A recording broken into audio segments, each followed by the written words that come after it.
Bienvenue au Rendez-vous à la 3, un podcast dans lequel on va parler d'entrepreneuriat, d'impact et de projets menés par des passionnés. Bonjour à tous et à toutes, je suis Lia Ferranti et je suis la cofondatrice d'Ala3 Media, une maison de production de podcasts éducatifs et engagés.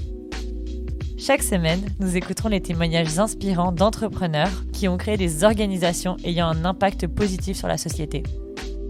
Chaque épisode est le récit de personnes ayant osé sortir des sentiers battus, prendre des décisions audacieuses et qui ont finalement réussi à réaliser leurs rêves tout en faisant une différence positive dans le monde. Nous sommes convaincus que chaque histoire peut inspirer, motiver et transformer notre manière de concevoir l'entrepreneuriat. Alors si vous voulez découvrir comment entreprendre à votre tour en faisant une différence pour la société, rejoignez-nous. Bonne écoute!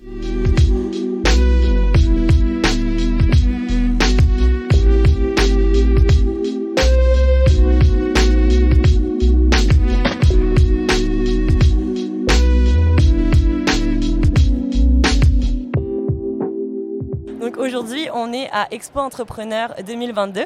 Donc merci beaucoup d'être là, les filles. Donc vous allez rencontrer Jennifer, Charlène et José, qui sont il y a 2 membres de l'incubateur Startup Montréal et la coordonnatrice de Startup Montréal qui vont se présenter bientôt. Donc je vous laisse la parole. José, est-ce que tu veux nous présenter un peu qui tu es et qu'est-ce que tu fais dans Startup Montréal?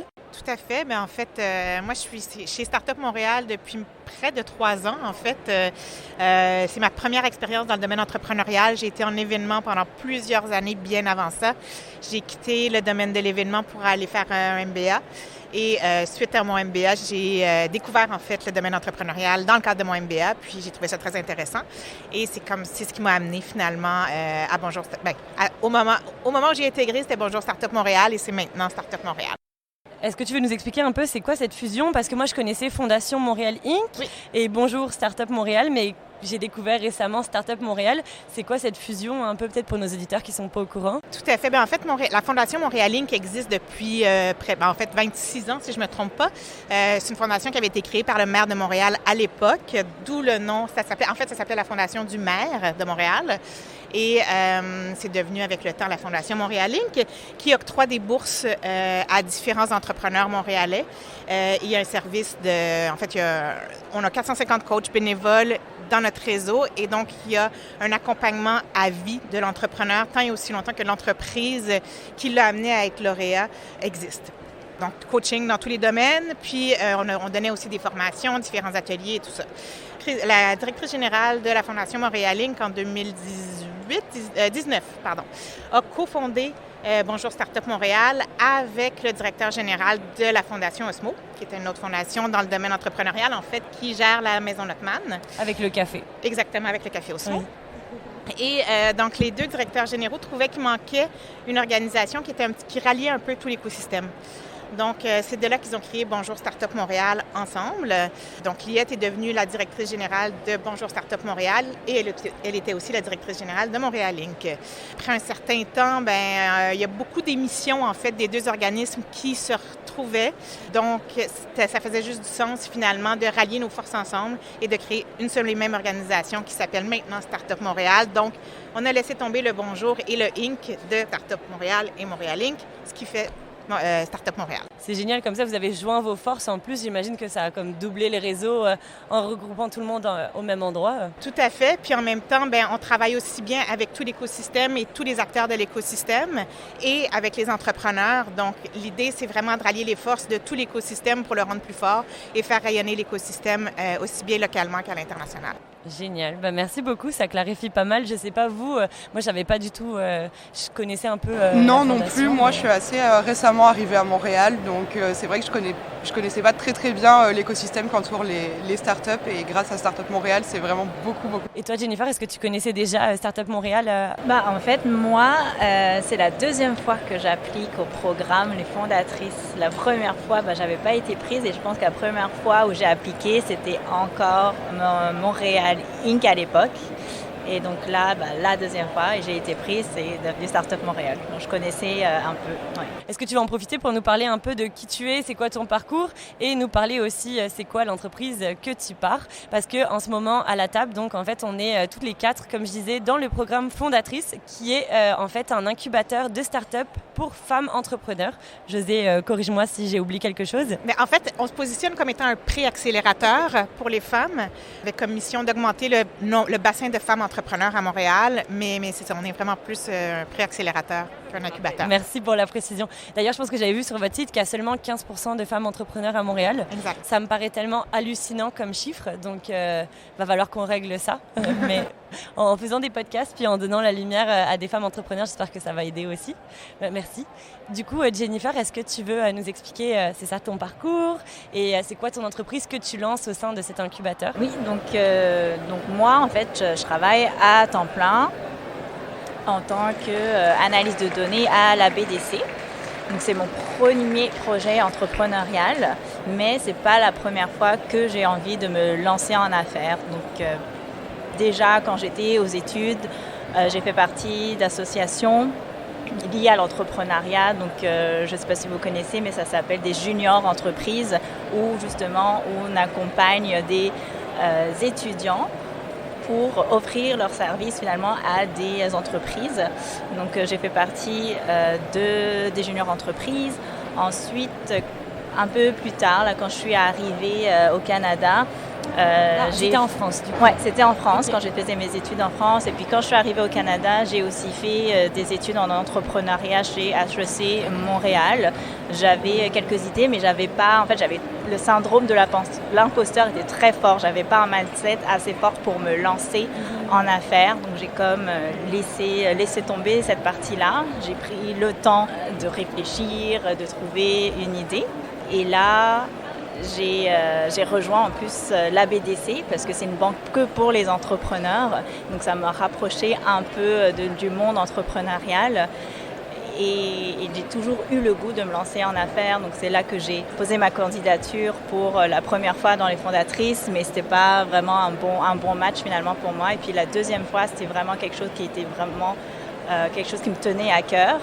Donc mon projet en ce moment, c'est de promouvoir la littératie financière en proposant des ateliers pour les enfants de primaire pour les éveiller à la finance personnelle. Donc j'aimerais vraiment améliorer l'éducation financière à long terme en visant les enfants qui ont entre 8 et 11 ans. C'est drôle, je viens de réaliser, on est 3 femmes entrepreneurs immigrantes à la table.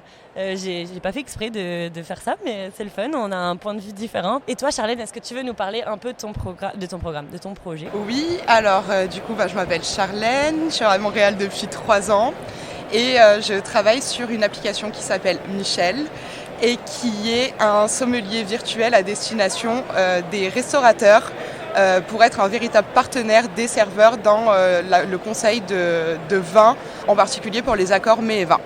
J'ai intégré le pré-accélérateur, merci José pour la précision, Startup Montréal, du coup il y a 5 semaines maintenant.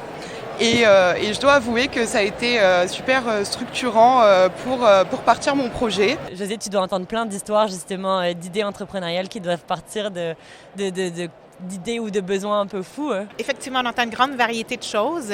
Il y en a qui sont plus loufoques que d'autres. Moi, je trouve ça tellement inspirant parce que justement, des fois, je me demande d'où toutes ces idées-là proviennent et comment... Puis, tu sais, je pense que moi, j'ai plus l'esprit rationnel que créatif.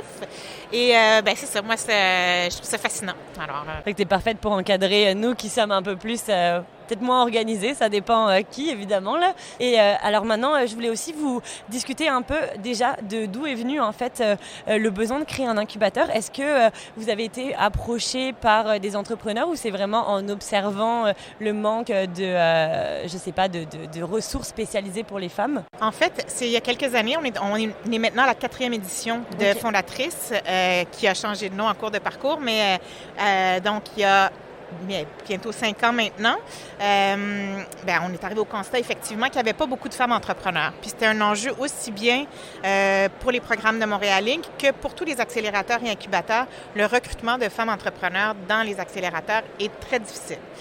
Donc, il y a eu une genre de concertation qui a été mise sur pied avec différentes femmes entrepreneurs ou des femmes professionnelles du milieu d'affaires de Montréal, plusieurs discussions. Et c'est de là qu'est venue, en fait, un peu l'idée, la genèse, je dirais, de Fondatrice. La première chose qui a été faite, en fait, c'était un Startup Weekend pour les femmes. OK, un genre de bootcamp. Exactement.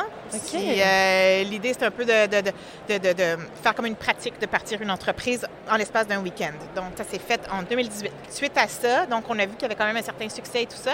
Et de là est venue l'idée de faire un programme vraiment uniquement pour les femmes au stade de l'idéation pour les aider à passer à l'action. Donc, c'est né en 2019 avec, ça s'appelait Entreprendre au féminin à ce moment-là. Donc, on a eu la première cohorte en 2019 et depuis, donc, la première cohorte s'est faite en présence et depuis, on a fait ça en virtuel en 2020 à cause de la pandémie.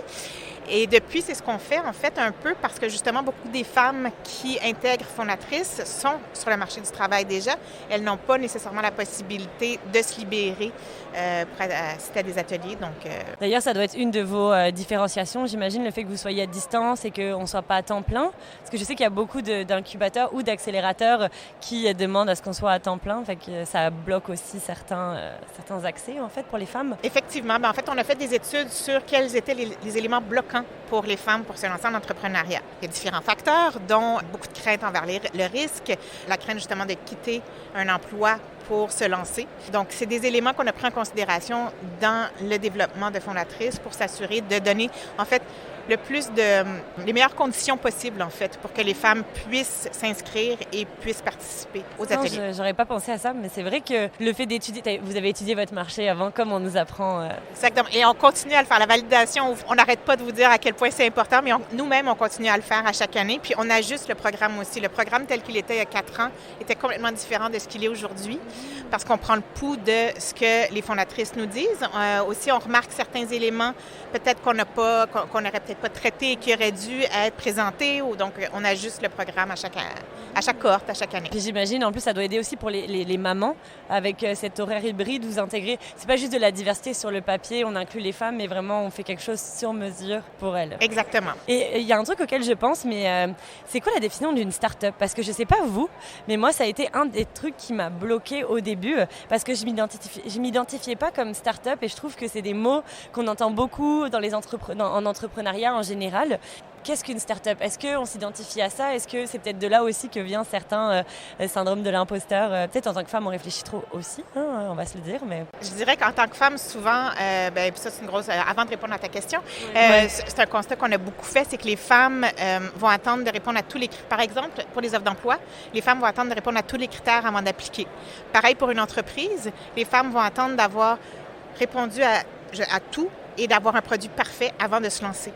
Et j'entendais juste un peu plus tôt un entrepreneur dire qu'en fait, un entrepreneur qui sort un produit parfait, il a sorti son produit trop tard. Les entrepreneurs continuent à itérer leur produit tout au long de la vie du produit aussi, ou du service qui est offert et tout ça. Mais donc, qu'est-ce qu'une start-up? Je te dirais que ça, c'est une question qui est assez... ardue? Ouais. Je comprends. Parce que la réponse change selon à qui on la pose, selon les écosystèmes, selon selon où tu es dans le monde. Donc, je pourrais te donner une autre définition. Oui, ce serait parfait. Donc, nous, on parle d'une entreprise avec un aspect innovant et un potentiel de croissance. Mais l'innovation ne veut pas dire technologie non plus. OK. Donc, par exemple, de l'économie circulaire, c'est de l'innovation et il n'y a pas nécessairement un aspect technologique à l'économie circulaire. Nous, ce qu'on recherche, c'est des entreprises qui vont avoir un aspect innovant et qui vont avoir un potentiel de croissance. C'est vrai que quand on avait fait des entrevues avec justement d'autres personnes, ils nous parlaient tous du potentiel de croissance. Je me souviens, ça m'avait marqué. Ouais. C'est super intéressant. Merci pour cette précision. Je pense que ça va aider beaucoup de gens qui vont écouter ça parce que c'est comme un grand mot un peu fourre-tout, je pense, start-up, comme entrepreneur en fait. C'est le moment où on décide de se mettre l'étiquette, je sais pas vous, mais nous, ça a été une grande étape. Le jour où on a dit on est des entrepreneurs, ça nous a fait vraiment bizarre. Il a fallu qu'on ait des clients, on ait de quoi comme se baquer pour oser utiliser ce terme. Je ne sais pas s'il y a que nous qui sommes comme ça. Mais... Non, moi je suis assez d'accord avec toi. Le fait que pour l'instant, moi, ma solution, elle ne soit pas en vente, par exemple, ça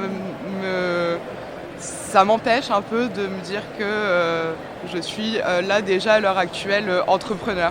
Peut-être que je me vois plus comme pré-entrepreneur, comme pré-accélérateur. Pour l'instant, pré-entrepreneur, ouais. Au final, c'est juste des étiquettes, on décide d'en faire ce qu'on veut. Je pensais aussi, comme on disait, les femmes, on réfléchit trop, on essaye tout le temps de mettre des étiquettes sur des choses qui en ont pas forcément. Alors, il y a tellement d'options pour faire des entreprises, ça pourrait être n'importe quoi, du petit garçon qui fait la limonade à la petite fille qui vend de la limonade aussi, elle peut faire ce qu'on veut. Est-ce que vous voulez me parler un peu toutes les deux, Charlène et Jennifer, de qu'est-ce que l'incubateur vous a apporté? Est-ce que ça vous a apporté des défis? Est-ce que c'était des challenges personnellement? Jennifer, est-ce que tu veux commencer? Tout à l'heure, là, quand José disait que justement, il continuait à chaque fois de répondre, d'écouter les besoins des entrepreneurs, je trouve que justement, ça se voit beaucoup dans l'incubateur parce que moi, je suis partie vraiment juste d'une idée. Donc, mon besoin, c'était de savoir, OK, comment je pars d'une idée pour créer une entreprise. Et les ateliers qui étaient proposés, c'était vraiment exactement ça dont j'avais besoin parce que j'avais besoin de valider qu'il y avait la problématique. Et les ateliers me proposaient justement un framework, donc une façon de préparer justement ces entrevues et d'aller voir les clients potentiels. Donc le fait, j'aurais jamais pensé à ça si j'avais démarré toute seule. Là, j'aurais juste lancé mon entreprise comme ça. Et le fait d'avoir justement cette structure, ça m'a permis de valider vraiment le besoin et d'ajuster la solution que je proposais. Parce que quand j'avais mon idée, je n'avais pas forcément une solution. Je savais qu'il y avait un problème, je savais que j'avais besoin d'éduquer mes propres enfants à la finance. Et je me suis dit, il y a sûrement d'autres parents. Et donc j'ai discuté avec d'autres parents. Et ça m'a permis de valider que d'autres parents avaient ce problème-là. Et le fait après d'ajuster ma solution, de revalider la solution et de dire ok, c'est comme ça qu'il faudrait que je le fasse, c'est vraiment grâce aux ateliers qu'il y avait dans le programme Élan. Et moi, ça m'a beaucoup aidé et c'était très concret. Ce que j'ai beaucoup aimé, c'est qu'il y avait de la théorie, mais aussi beaucoup de pratique. Donc, quand on s'assoit dans les ateliers, je sens que je travaille sur mon entreprise. Je bloque ces 6 heures d'atelier. Je sais que je vais travailler sur mon entreprise et c'est pas juste des informations qui rendent difficiles à digérer. C'est que je vais être là, je vais travailler et quand je vais en sortir, je sais que je vais avoir avancé sur mon projet. Donc c'est intense, mais ça fait vraiment avancer les choses. Là, si je n'avais pas fait ça, je pense que je ne serais pas arrivée là où j'en suis en ce moment. C'est vrai que c'est intense. Le premier programme, c'est 6 heures par semaine. Même un peu plus. Même un peu plus. En tout cas, de formel. Peer-to-peer aussi, il y a 1 heure et demie de plus. C'est vrai. Ta rencontre avec ton head coach. C'est vrai. Non, c'est assez prenant, mais c'est ça qui est intéressant et c'est ça qui fait qu'on arrive qu'on avance plus vite que ce qu'on aurait pu l'imaginer, je pense. Moi, pour rebondir sur ce que disait Jennifer, je suis aussi arrivée dans le programme avec simplement une idée. Et les 4 premières semaines d'élan, ça nous a vraiment permis de structurer cette idée et de savoir comment partir, comment faire notre proposition de valeur, comment valider notre idée sur le marché. Et ça nous a permis même de faire des validations, d'aller rencontrer des professionnels dans les secteurs qui nous intéressent, d'en discuter plus profondément avec les coachs qu'on voit 1 fois par semaine. Et je pense que tu seras d'accord avec moi, les séances de peer-to-peer, ça nous a aussi beaucoup apporté. Le fait de pouvoir parler avec d'autres femmes qui sont exactement dans la même situation que nous et à plus ou moins la même étape du projet, ça aide vraiment beaucoup. Ça permet d'avoir vraiment des visions différentes, des outils et de débloquer certaines situations tellement plus rapidement que si on était tout seul. Je suis vraiment d'accord. Mais je me souviens, pour réutiliser les mots de Jennifer, qui est aussi dans notre peer-to-peer, c'est fou de voir toutes ces femmes puissantes qui sont au même niveau, puis qui se soutiennent, puis qui se tirent. C'est comme une force on dirait qu'on ne peut même pas l'imaginer avant d'être là-dedans. Moi, c'est ce qui m'a le plus marqué personnellement, là, c'est la force de toutes ces femmes qui sont tellement inspirantes, puis qui vivent la même chose que toi. Je trouve ça... Ça aide à se lever, à lever tout le monde, en fait, ça lève tout le groupe. C'est fou, hein? Puis j'aurais tendance à dire, en fait, il y a un autre aussi service d'accompagnement pour les femmes, mais à un stade plus avancé que j'ai développé et que j'opère. Le commentaire général sur les séances de co-développement, parce qu'on en fait aussi avec ces femmes-là, c'est à quel point la valeur que ça apporte, ces séances-là, parce que souvent, les gens qui sont dans un entourage d'un ou d'une entrepreneur vont pas nécessairement comprendre sa réalité. Et c'est ce que j'entends souvent, c'est de me retrouver avec des gens qui vivent les mêmes choses que moi, qui vivent les mêmes enjeux. Ça n'a pas de valeur, exactement, ça n'a pas de prix. Complètement d'accord. Pour conclure, parce que j'ai l'impression qu'il y a une conférence qui va commencer bientôt derrière, est-ce que vous avez un conseil, est-ce que vous recommanderiez à d'autres personnes d'aller dans un incubateur? C'est quoi vos conseils pour quelqu'un qui veut se lancer en affaires, tout simplement? Josie, est-ce que tu veux commencer? Ben moi, je dis qu'il faut se lancer, même si on n'a qu'une idée, puis on n'est pas certain d'où ça va nous amener. Je pense qu'il faut se lancer, puis il ne faut pas avoir peur. Puis on a tout un écosystème de ressources pour aider et supporter et pour encourager les entrepreneurs à se lancer avec leur idée.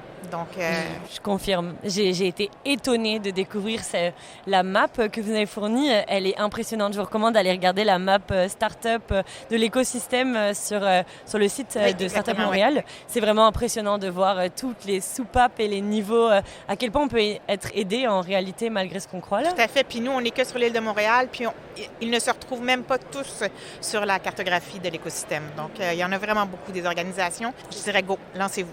Et vous deux, est-ce que vous avez des conseils à donner à quelqu'un qui veut se lancer en affaires? Moi, je le recommande vraiment à 200% parce que je me serais jamais ressentie comme une entrepreneur.